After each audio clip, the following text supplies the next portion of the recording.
বন্ধ করে দেখো বুড়ি, তোমার মা ওই আগুনের দিকে চেয়েছে, মনে মনে ওই প্রার্থনাই করছে, আল্লাহ তোমার কাছে যদি বিনিময় লাগে তাহলে এই আগুনে তুমি আমাকে পোড়াও, কিন্তু কিন্তু আমার সন্তানের তুমি ভালো করো।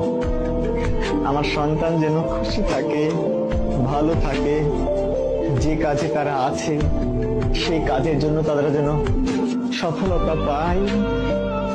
আর তুমি তুমি কি করছো? তুমি এখানে এসে খুবই আরামে আরামে দিন পার করছো তো? ও মেয়ে, তোমার কি বিবেক আছে? তোমার কি বিবেক আছে? তুমি কি একবারও তাদের এই কন্ট্রিবিউশনটাকে সামনে আনতে পেরেছো? কি বাবাকে ফোন দিতে চাইলা না? বাবার হার্ট অ্যাটাক করবে, ওই অনুভূতি তো আছে যে তোমার নিউজ, খারাপ নিউজ পেলে বাবা হার্ট অ্যাটাক করতে পারে। তাহলে কতটা যন্ত্রণা